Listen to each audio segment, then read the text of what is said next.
신명기 28장 15절부터 24절까지 말씀을 교독합니다.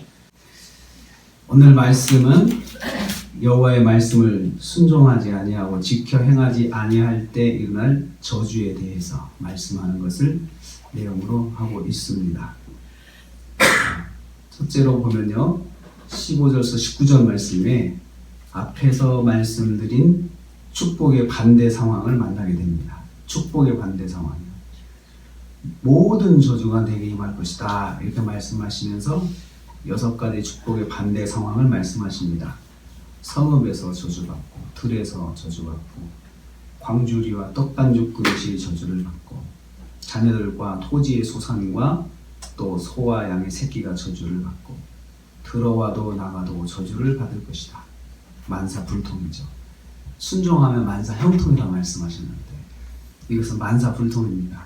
모든 일이 안 됩니다. 그래서 그게 바로 저주라는 거죠.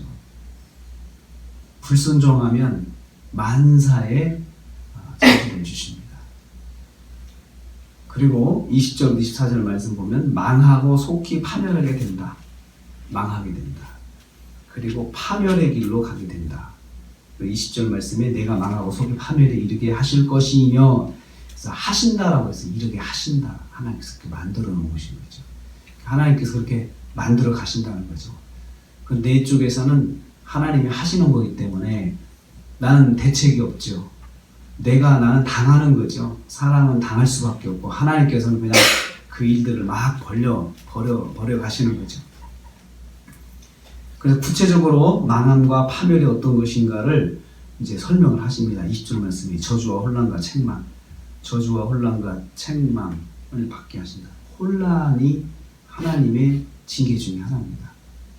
그리고 책망은 선지자를 보내시고 또 말씀을 통해서 이렇게 혼을 내시는 거죠. 왜 그렇게 했느냐, 그렇게 하면 안 된다라고 이제 그것을 구체적으로 딱 짚어주시는 거죠. 그래서 우리가 뭔가 잘못됐을 때 하나님 앞에 엎드려 회개하면 하나님께서 그 짚어주십니다. 무엇이 잘못됐는지 가르쳐 주십니다. 그럴 때 빨리 돌아서야죠. 이런 것들이 있을 때 빨리 돌아서야 되죠. 21절 말씀에 몸에 질병에 들게 하신다고 그랬어요. 연병, 백병, 열병, 염증, 학질, 풍제. 풍제는 시든병이죠. 시든다. 진즉, 이 과실이나 이런 것들이 시들어가는 거죠. 그냥 시름시름, 사람도 시름시름 알아가는 거죠. 원인을 모르는 거예요. 그리고 썩는다, 썩는 재앙. 이 중에서 보면은 다 열병, 체온이 높아가지고 일어나는 병이 많습니다. 그리고 하늘이 노시되고 땅이 철이 되게 하신다. 이것은 환경이죠, 환경. 하늘이 노시되면, 하늘은 원래 푸른 하늘이 돼야 되고, 놋같이 아무 반응이 없는 거죠. 놋같이. 그리고 놋새가 있으면 뜨겁잖아요. 놋으로 이제 솥을 만드는데 하늘이 뜨거워져요. 이상 열기 현상이 나타나는 거죠. 이상 고온 현상이 나타나는 거죠. 그리고 땅은 철이 된다. 철이 되면 거기다가 아무것도 할 수가 없잖아요. 심어도 반응이 없고, 농사는 땅에다 하는 거지 그 철판에다가 하는 거 아니잖아요. 그러니까 하늘과 땅이 본래의 기능을 상실하게 만드시는 거예요. 환경에 재앙을 주시는 거예요. 환경에 대한 재앙. 그래서 비 대신에 티끌과 모래를 땅에 내리신다. 비가 오지 않고 티끌이, 요즘 말하면 미세먼지 같은 거 있잖아요. 그러니까 이런 것들이 우리가 만약에 하나님께서 만들어 가시면, 이것은 우리 환경은 가지고 인간이 우리 관리를 잘못해가지고 미세먼지 이런 것들 나서 공장을 많이 짓고 또 이런 것들에서 우리가 그건 조절을 할 수가 있죠. 그런데 하나님께서 만들어내시는 징계는 우리가 대비를 할 수가 없어요. 대비에다 아무 소용이 없어요. 땅에 모래를 비같이 해요. 비가 와야 될 땅에 모래가 그냥 오게 하신다는 환경에 재앙을 주시는 거죠. 사실 환경의 재앙은 사람이 대책을 세울 수가 없습니다. 우리는 알면서 당하잖아요. 알면서.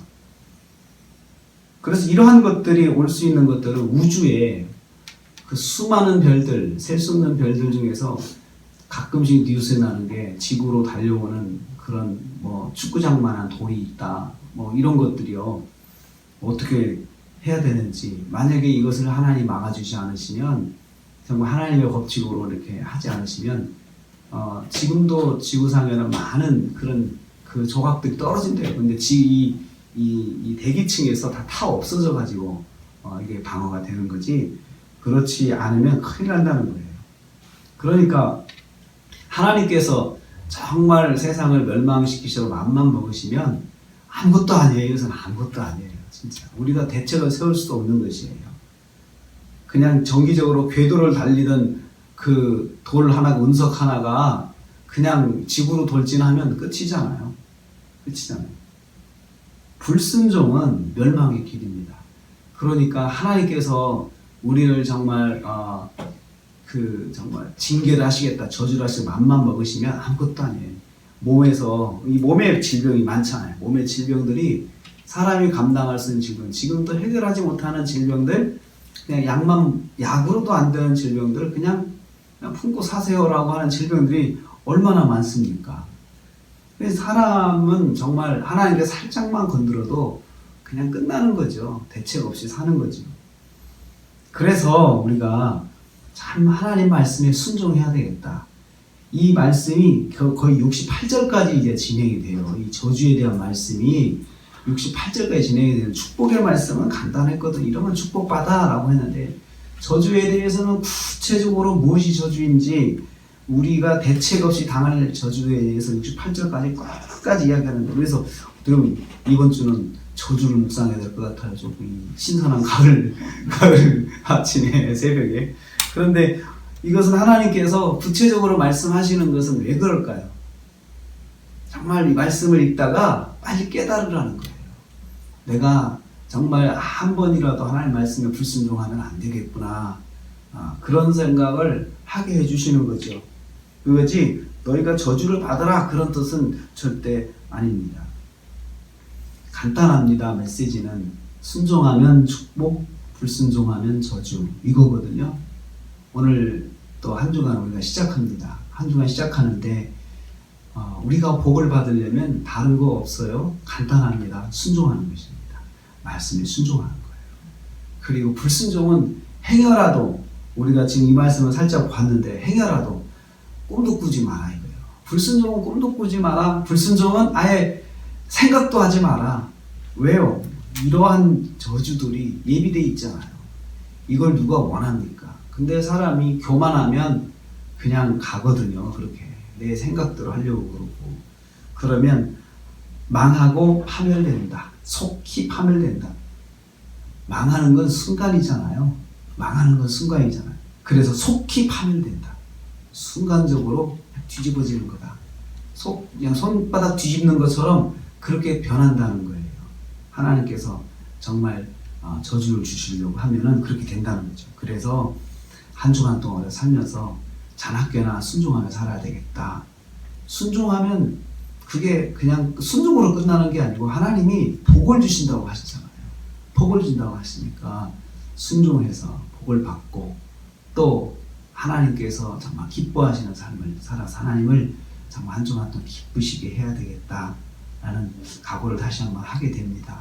오늘도 말씀 순종, 또 한 주간도 말씀 순종으로 축복을 받으시는 저와 여러분 되시기를 주님의 이름으로 축복합니다.